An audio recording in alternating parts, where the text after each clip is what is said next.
দেশে ৮০,০০০ আইনজীবী থাকলেও তাদের মান নিয়ে সংশয় আছে, এমন মন্তব্য করেছেন আইনমন্ত্রী মোহাম্মদ আসাদুজ্জামান।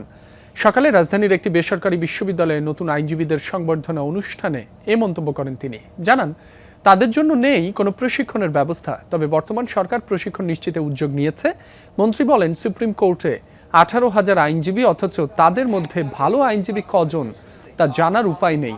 এটি তিক্ত বাস্তবতা। আইনজীবী হয়ে অর্থের মানদণ্ডে সব মূল্যায়ন না করার আহ্বান জানান তিনি। বলেন, অর্থের পেছনে নয়, ছুটতে হবে পেশাদারিত্বের পেছনে।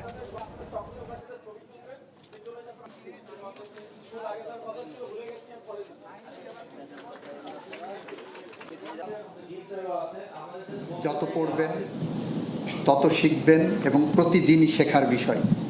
বাংলাদেশে প্রায় ৮০,০০০ আইনজীবী আছে।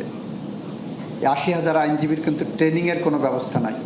ইনশাল্লাহ এবছর থেকে আমরা ট্রেনিংয়ের দিকে ধাবিত হচ্ছি। আমি এবার ৫০ কোটি টাকা আইন মন্ত্রণালয়কে বরাদ্দ দেওয়ার